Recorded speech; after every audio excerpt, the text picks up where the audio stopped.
Captain Day-Ho stood in the observation deck of the diplomatic vessel Harmony, watching the massive space station Viridian Prime grow larger in the viewport.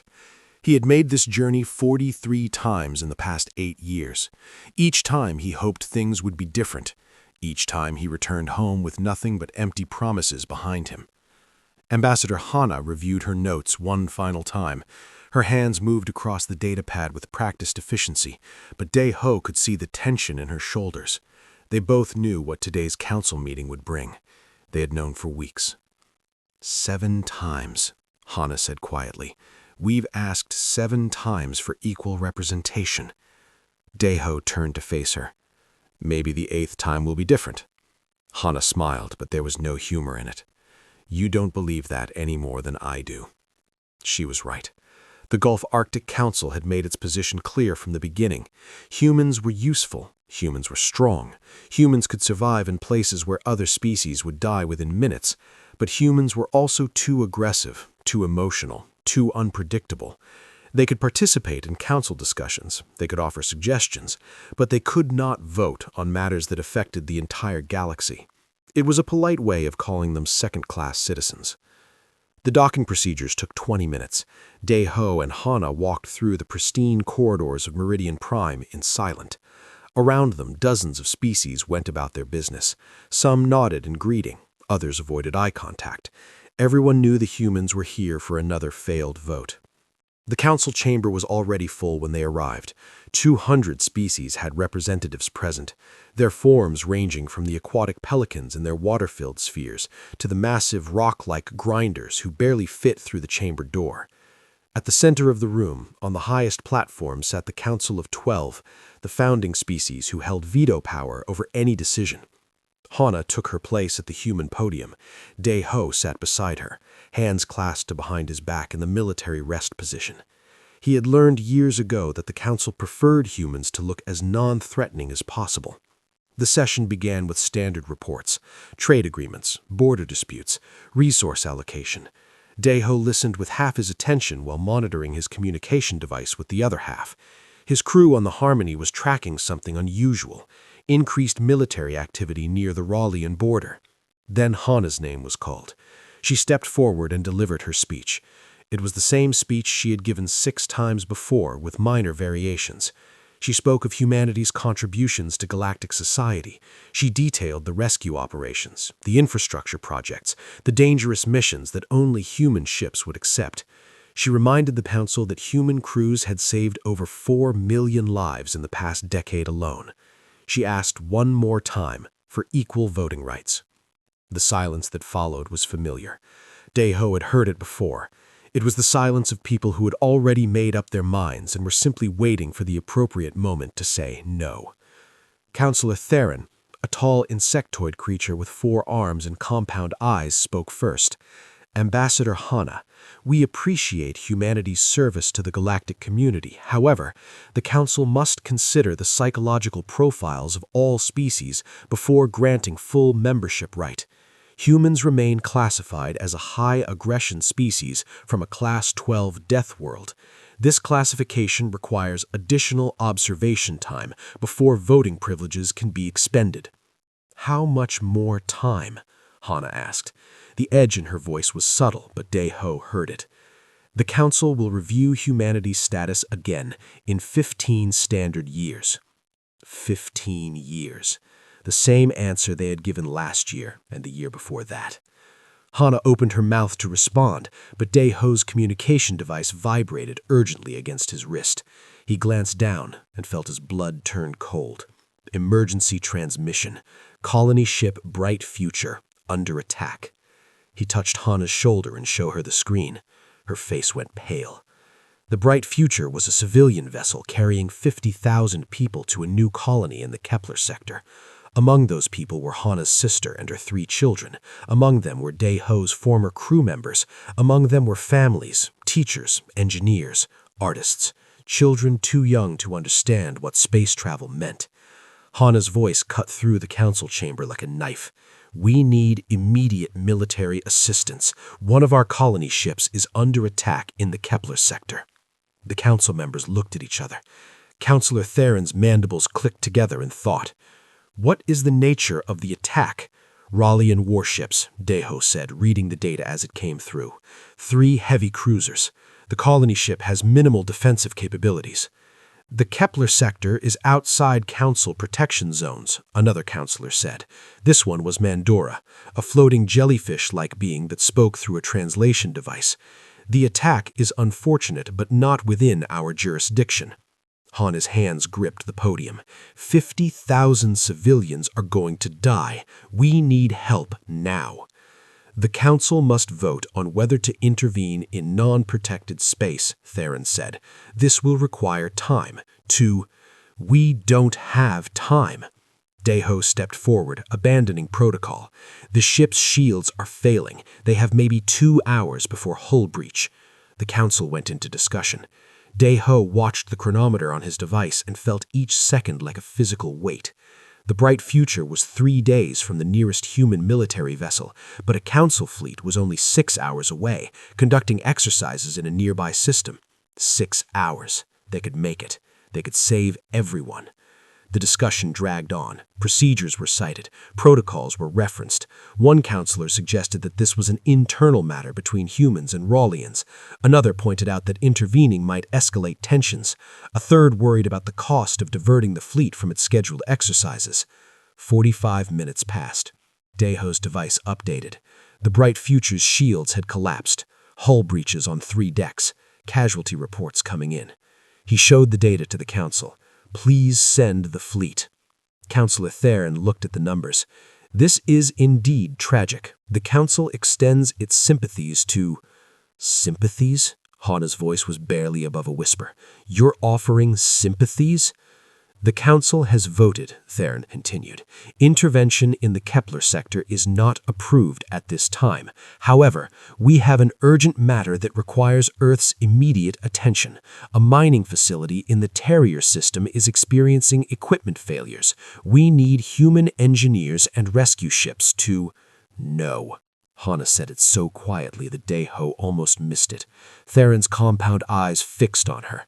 "Excuse me? No." This time her voice carried across the entire chamber. "You want us to send our ships to fix your mining equipment while our people are dying? No. Ambassador, you are out of order." Another update came through. Deho didn't want to look, but he had to. His hands shook as he read the message. The bright future had stopped transmitting. All life signs had gone dark. 50,000 people gone. He looked up at Hana. She was reading the same message on her own device. For a moment, her face showed everything: grief, rage, despair, disbelief. Then something changed. Her expression went smooth, empty, cold. She looked at the Council of 12. She looked at the 200 species representatives. She looked at the chamber that had become so familiar over 8 years of begging for scraps of recognition. "We are done," she said. Counselor Theron tilted his head. "Ambassador, if you could please calm down." "We are done," Hana repeated. She turned to Deho. "Captain, send a message to Earth. Recall every human ship, every engineer, every doctor, every rescue team, every diplomat, every single human in Council space. Bring them all home." "Ambassador, you cannot. We are done negotiating. We are done asking. We are done saving you." Hana's voice echoed through the chamber. "You let our children die while you debated jurisdiction. You want our help? You want our ships? You want our people to risk their lives for yours? Then you should have saved them when it mattered." She walked toward the exit. Deho followed her, his military training the only thing keeping his legs steady. Behind them, the Council chamber erupted into noise. Voices called for order. Some demanded that Hana return to apologize. Others asked what would happen to the ongoing rescue operations in 6 different systems. Deho didn't look back. He sent the recall message as they walked. Every human vessel, every human station, every human outpost, come home. In 72 hours, the galaxy would understand what they had lost. In 72 hours, they would learn what happens when Deathworlders stop being nice. Bora had been drinking coffee in the break room when the recall order came through. She had read it 3 times, certain she was misunderstanding something. Total recall? Immediate return to human space, no exceptions.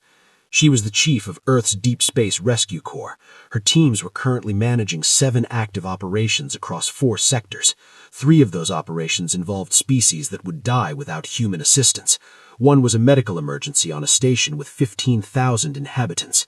Another was a structural collapse in an underwater city where only humans had the equipment to survive the pressure.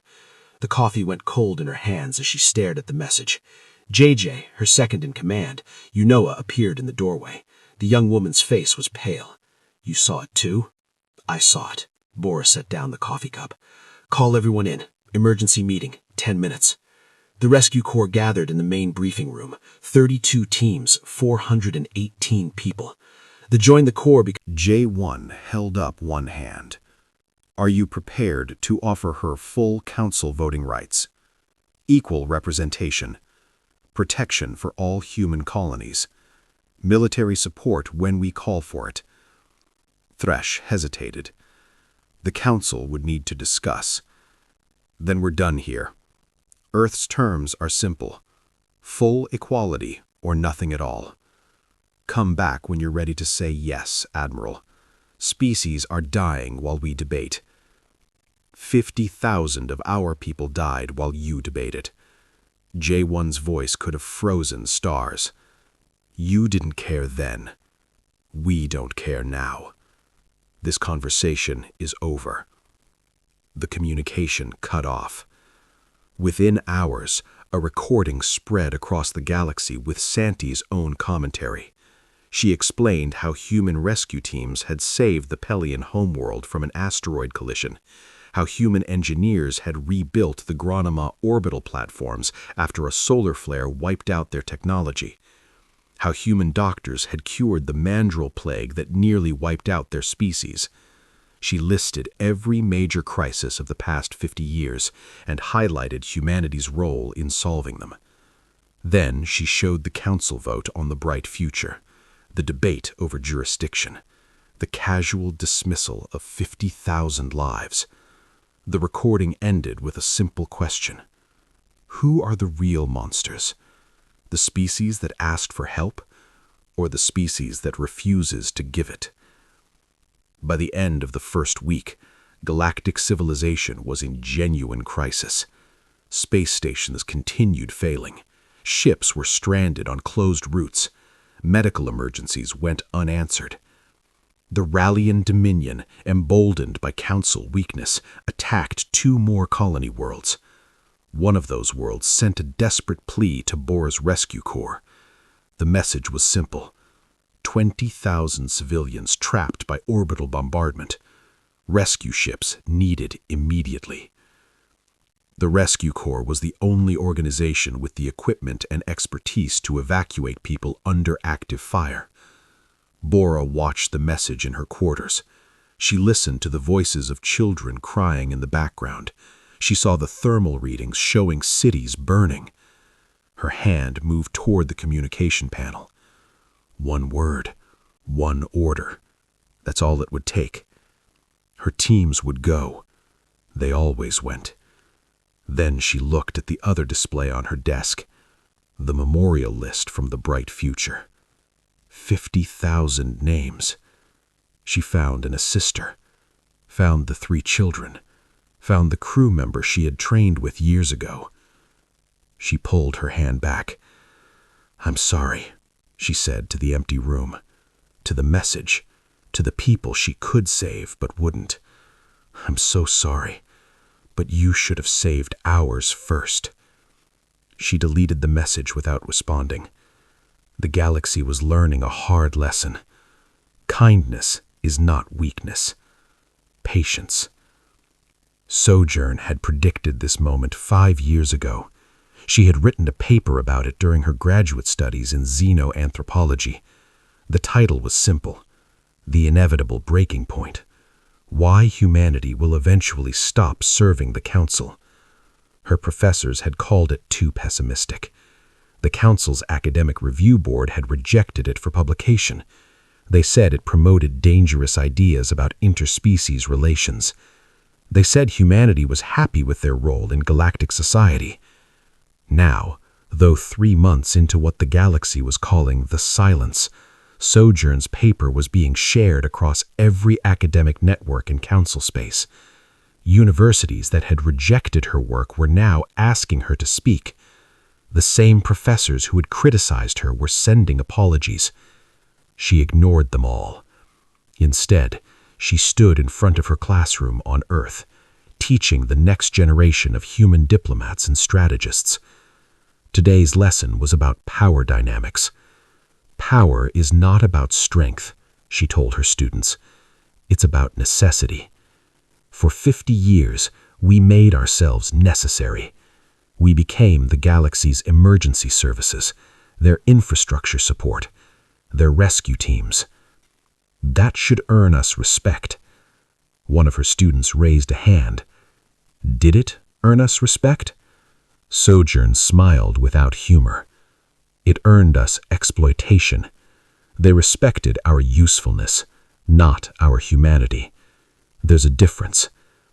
She pulled up a star map showing the current state of the galaxy. Red zones marked areas of crisis. There were hundreds of them, the silence spreading like a disease across council space. This is what happens when a civilization builds itself on someone else's labor without acknowledging the cost. They forgot we were choosing to help. They thought it was our nature, our obligation. They were wrong. While Sojourn taught, Admiral J1 stood in the command center of Earth's defense station, reviewing reports that most of the galaxy would never see. Humanity had not been idle during their 50 years of service. While human rescue teams saved alien lives, human military engineers had been building something else. Ships. Warships. Not the transport vessels and rescue craft the Council knew about. Real military hardware designed for one purpose: to fight and win. The Resolute hung in orbit nearby, humanity's first true battleship. It was 5 times larger than any human vessel the Council had ever seen. Its weapon systems used technology that humans had quietly developed while fixing everyone else's problems. Its armor could withstand hits that would vaporize Council ships. It was not alone. 149 more ships like it were stationed throughout human space, hidden in asteroid fields and behind moons, waiting. Captain Hyun-woo commanded the Resolute. He walked through the ship's corridors with quiet pride, watching his crew prepare for what was coming. They were ready. They had been ready for years. "How long until the delegation arrives?" he asked his first officer. 2 hours, sir. The delegation. 47 species the first time. Now it was all of them. Every single council species, from the founding 12 to the newest members. They were coming to Earth together, united by desperation. 3 months of crisis had broken them. Without human help, their civilization was collapsing in slow motion. Space stations continued to fail. Trade routes remained closed. The Rallian Dominion now controlled 30% more territory and showed no signs of stopping. They needed humans. They finally understood how much they needed humans. J1 watched the alien fleet approach on the long-range sensors.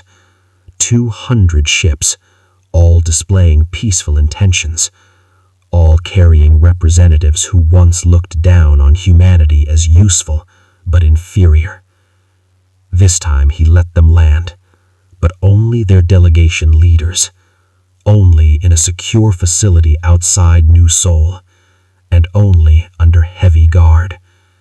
The meeting room was simple: a large table, chairs, no decorations, no comfort. J1 wanted them to understand that this was not a negotiation between friends. Counselor Theron was the first to speak. The tall insect looked smaller somehow, diminished by circumstances. Admiral J1, Thank you for agreeing to meet with us. I didn't agree to anything. You asked. I allowed it. There's a difference. J1 remained standing while the delegation sat. Another small gesture of dominance. Say what you came to say. Friend's mandibles clicked nervously. The Council recognizes that humanity's departure has created severe challenges for galactic civilization. We have come to discuss terms for renewed cooperation. Terms, J1 repeated. Let me guess. You'll increase our trade benefits? Give us better mining rights? Maybe a few seats on some minor committees? The delegation exchanged glances. That was exactly what they had been planning to offer. We are prepared to grant humanity full voting rights on the Council, Thran said. And protection for our colonies? A pause. The Council would establish protocols for mutual defense. That's not what I asked. If a human colony is attacked, will the Council fleet respond immediately? Yes or no? Another pause, longer this time. The Council would need to assess each situation. No. J1's voice was flat. That's what I thought. You want us to return to our old role, fix your problems, save your people. But when our people need saving, you'll still debate jurisdiction. Admiral, please understand our position. I understand Dong Hyun led a squadron of 12 fighters into the system. Standard Doctrine said you needed at least 50 fighters to take on a protected supply fleet. Standard Doctrine also said you never flew near a collapsing star system. Humans had stopped following Standard Doctrine 3 months ago. Remember Dong, Hyunen told his squadron. The Rillian will stay in the safe zones. They'll avoid the gravity wells and radiation pockets. That makes them predictable. And we're not predictable, one of his pilots asked.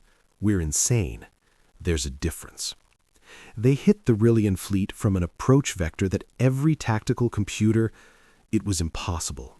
Dong Hyun flew his fighter through a gravity well that pulled at his ship with force enough to tear most vessels apart. His ship's frame groaned under the stress. His instruments went haywire. His body felt like it weighed 3 times normal. He had trained for this. Every human pilot trained for this. They called it death zone flying. Alien species called it suicide. The Rillian fighters scrambled to intercept but couldn't match the human approach vectors. They tried to follow and the ship started breaking apart from the gravitational stress. They tried to flee and found themselves cut off by human fighters appearing from impossible angles. The engagement lasted 8 minutes. 3 human fighters survived. Every single Rillian ship was destroyed or disabled. Dong Human's fighter had taken critical damage. His life support was failing. His engine was on fire. His radiation exposure was 10 times normal levels. He managed to limp back to the rally point where a human recovery ship picked him up. The medics told him he was lucky to be alive. He told them luck had nothing to do with it. He was from Earth. Surviving the impossible was what humans did. In Council space, species watched the human military campaign with growing horror, not because it was brutal, though it was, not because it was ruthless, though it was, but because it was so utterly, terrifyingly effective. Humans fought in places where battles should have been impossible. They operated in radiation zones, gravity wells, toxic atmospheres, hard vacuum during solar storms, asteroid fields so dense that navigation computers gave up. Nebulas where sensors couldn't see 3 meters ahead. They fought like the universe itself was their ally.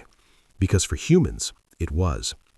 Every dangerous condition was just another day on Earth. Every environmental hazard was just weather. The Rillian defense fleet broke after 6 days of continuous combat, not because they ran out of ships, though many were destroyed, not because they ran out of ammunition, though supplies ran low. They broke because they were fighting an enemy they didn't understand, an enemy that came from a world so deadly that everything else seemed easy by comparison, an enemy that had spent 50 years being nice and finally decided to show what they really were. Captain Haiyan Wu stood on the bridge of the Resolute, watching the last of Rillian military formation retreat to the inner planets. Around him, his council chamber looked different now. The same 200 species sat in the same seats, but the atmosphere had changed. Where once there was casual dismissal of human concerns, now there was careful attention to every word spoken by Earth's representatives. Jun-Ho stood at the human podium, but he did not stand alone. Behind him, visible through the massive viewports, hung the human fleet. 50 warships, a permanent reminder of what had happened when the galaxy forgot who they were dealing with. He wore his diplomatic robes, but underneath them, his military decorations were visible. Unlike ambassadors before him, Jun-Ho had not come from the diplomatic corps. He was a former Marine, a veteran of the Rillian campaign. He had earned his position through combat, not negotiation. The Council had learned to respect that. The Rillian Dominion has surrendered unconditionally, Jun-Ho began without preamble. Their military is destroyed. Their territorial claims are void. The species they enslaved are free. This concludes Earth's military operations in Council space. Councillor Theron, who had aged visibly in the past year, spoke carefully. Earth has performed a great service to the galaxy. The Council is grateful. Stop, Jun-Ho said simply. We didn't do it for gratitude. We did it because the job needing doing and you couldn't do it. Let's be honest about that. The silence was uncomfortable, but no one argued. The numbers spoke for themselves. Human casualties in the war, 12,000. Rillian casualties, 8 million, mostly military. The efficiency was brutal. The message was clear. Humans were very, very good at war. The Council has prepared new terms for Earth's participation in Council governance, Theron continued. Full voting rights without restriction, constitutional protection for all human colonies, reparations for the families of the bright future, and a formal apology to the Council's failure to act. Jun-Ho reviewed these terms already. They were everything Earth had asked for, everything humanity had been denied for 50 years. The Council was finally ready to give humans what they deserved. But something had changed. The humans had changed. We accept these terms, Jun-Ho said, but understand what this means. We're not returning to how things were. We're not going back to being your emergency services, your infrastructure support, your convenient problem solvers. That version of humanity is gone. He pulled up a holographic display showing new human policies. From now on, Earth operates as an equal partner. Want human rescue teams? You pay market rates and sign protection agreements. Want human engineers? Technology exchanges. No exceptions. Want human military support? Mutual defense pacts with real commitments. We help those who help us. We protect those who protect us. Everyone else is on their own. Sun He, Earth's chief policy architect, stood to present the detailed framework. She was younger than most council representatives, but had proven herself brilliant during the restructuring of human foreign policy. The old system was built on exploitation, she said bluntly. Humanity provided services far beyond their value and received nothing in return except dismissal and contempt. That ends today. Every human service now has clear terms, clear costs, and clear consequences for failure to meet obligations. She displayed the new rate structure. Rescue operations that had once been free now caused significant resources. Engineering support required technology exchanges. Military assistance required formal alliance treaties. The prices were fair, but firm. Some council members looked shocked. Others looked angry, but none of them argued. They had seen what happened when humans stopped being nice. Nobody wanted to see it again. This is extortion, one representative finally said. It was, drawled the Palian counselor, her voice tight with frustration. Jun-Ho looked at her steadily. No, extortion would be demanding payment for protection from threats we create. This is simple economics. You want a service, you pay for it. You want an alliance, you honor your commitments. That's not extortion, that's respect. He leaned forward slightly. For 50 years, you got our help for free. You got our expertise, courage, our willingness to die for strangers. You took it all and gave nothing back. Eco, now you pay fair value. If you don't like it, there are other options. You can develop your own rescue services, train your own engineers, build your own military. We won't stop you. The unspoken message was clear. Try it. See if you can do what humans do. See if you can survive the conditions that humans consider normal. Nobody took that challenge. Over the following months, the new order established itself. Some species signed the new treaties immediately, recognizing that partnership with humanity was worth the cost. Others resisted, tried to go their own way, and quickly learned why humans were so valuable. A mining colony disaster on a Grinder world killed 3,000 people because they refused to pay for human rescue rates and their own teams couldn't handle the conditions. After that, the Grinder resigned every treaty Earth offered. And a Palian space station collapsed because they tried to maintain it themselves rather than agree to technology sharing. 200,000 Palians died. The survivors signed the engineering treaty the next day. Earth did not gloat. Earth did not say, "We told you so." Earth simply maintained its policies and let results speak for themselves. But Earth also remembered its friends. The few species that had supported human equality from the beginning, that had spoken up for the bright future, that had condemned the Council's inaction, those species got special treatment. Preferred rates, priority response, technology gifts instead of trades. Humanity had learned to distinguish between allies and opportunists. That lesson would not be forgotten. 10 years passed. The galaxy adjusted to the new reality. Children grew up learning about the silence in history classes. Politicians used Remember the Bright Future as a reminder to honor commitments. Military academies studied human tactics, though few species could actually replicate them. Min Suk taught at one of those academies now. He was young for a professor, but his service record from the Rillian campaign had earned him respect. Today, he stood in front of a classroom of multi-species students, teaching basic human military history. One student, a young Palian named Crash, raised his hand. "Professor, the stories say humans are the most dangerous species in the galaxy. Is that true?" Min Suk considered the question carefully. "Define dangerous. Capable of harm? Capable of destruction? By that definition, yes, humans are very dangerous. We evolved on a planet that tried to kill us constantly. We learned to be tough, to be adaptable, to survive conditions that would kill most species. We learned to fight and kill because we had no choice." He pulled up images of Earth, beautiful oceans, lush forests, mountains and plains and cities. It looked peaceful, paradise. "This is a death world," Min Suk said quietly. "Gravity that crushes, weather that kills, predators that hunt, diseases that evolve faster than cure.